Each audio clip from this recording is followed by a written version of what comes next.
Elle a été retrouvée morte, poignardée, brûlée. L'enquête n'a mené nulle part. Pas de témoins, pas de mobile, pas de suspect. Mais alors que tout semblait oublié, la victime aurait parlé, depuis l'au-delà.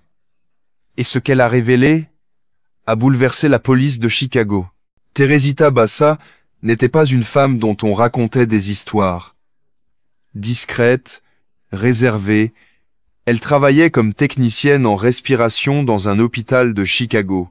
Originaire des Philippines, elle était respectée de ses collègues, mais peu connue au-delà de son cercle professionnel. Pas de scandale, pas de problème. Juste une femme calme, intelligente et solitaire.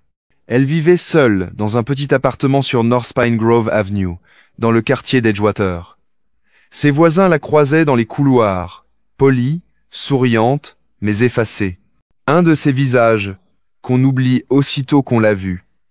Et pourtant, c'est ce visage que la police de Chicago allait bientôt voir sur toutes ses affiches.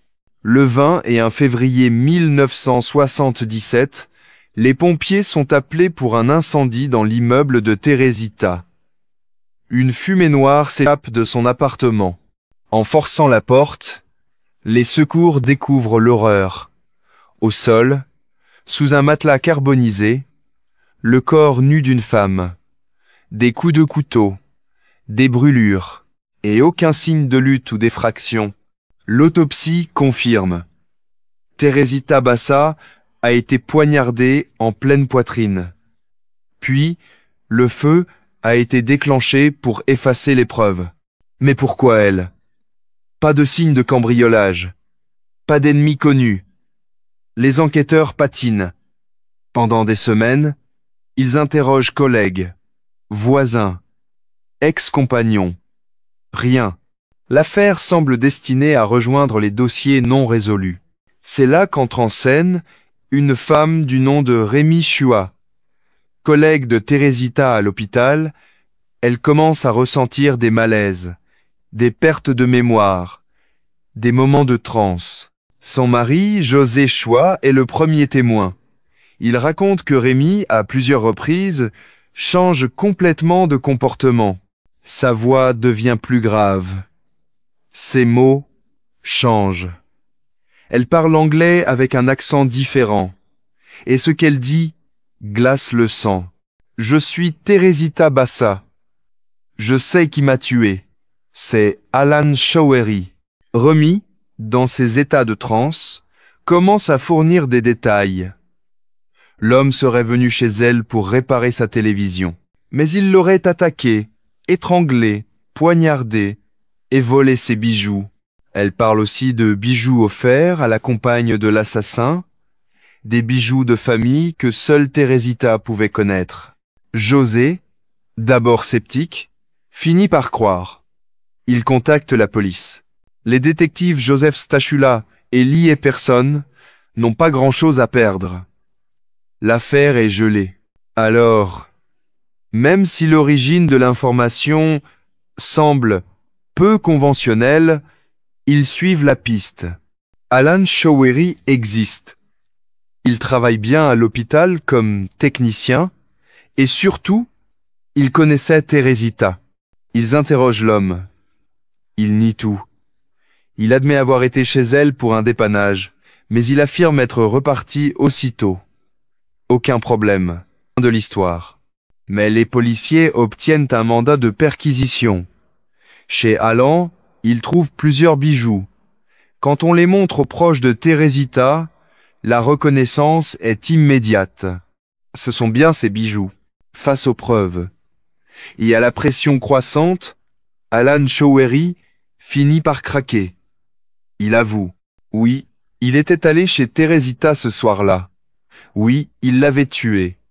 Il voulait de l'argent. Elle lui avait promis un chèque. Mais quand elle a refusé, il l'a étranglée, puis poignardée. Et, pour effacer ses traces, il a mis le feu. Les policiers notent tout. Mais une question reste sans réponse. Comment une collègue aurait-elle pu connaître tous ces détails? Ces bijoux, ce nom, cette scène, Rémi n'avait jamais été chez Teresita. Et pourtant, elle avait parlé comme si elle y était. Le procès d'Alan Showery débute en 1979, 2 ans après le meurtre. L'accusation présente les preuves matérielles, les bijoux retrouvés, le lien professionnel, l'aveu signé. Mais une question brûle toutes les lèvres. Comment la police est-elle arrivée jusqu'à lui? Les avocats hésitent. Doivent-ils vraiment dire la vérité? Qu'ils ont été guidés par une voix d'outre-tombe? Finalement, José et Rémi Chua sont appelés à la barre. Ils racontent tout.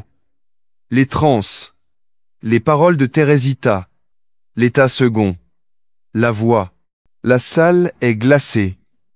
Certains jurés détournent le regard, d'autres notent, fascinés. Et bien que le témoignage surnaturel ne soit pas recevable comme preuve principale, il a mis les enquêteurs sur la bonne piste.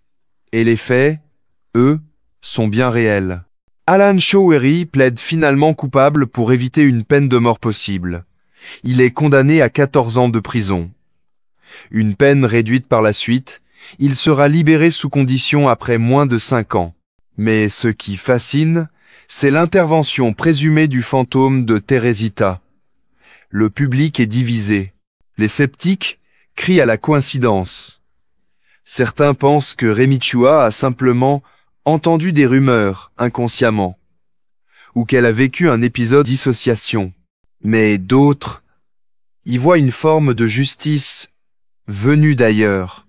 Un esprit refusant de reposer en paix tant que la vérité n'était pas dite. Le cas de Teresita Bassa reste à ce jour l'unique dossier criminel américain où un témoignage d'un esprit a été présenté devant un tribunal réel. Et même si la justice s'est appuyée sur des preuves matérielles, sans cette intervention paranormale, rien n'aurait été découvert. Des documentaires, des livres et même un téléfilm ont été inspirés de l'affaire. Mais au-delà du mystère, c'est une question humaine qui persiste. Sommes-nous capables d'écouter ce que la logique rejette quand la vérité semble nous parler autrement? Aujourd'hui, l'appartement où Teresita Bassa est morte a été rénové. Les voisins ont changé, l'histoire s'est effacée. Mais à l'hôpital où elle travaillait, une photo d'elle est encore accrochée dans une salle de pause.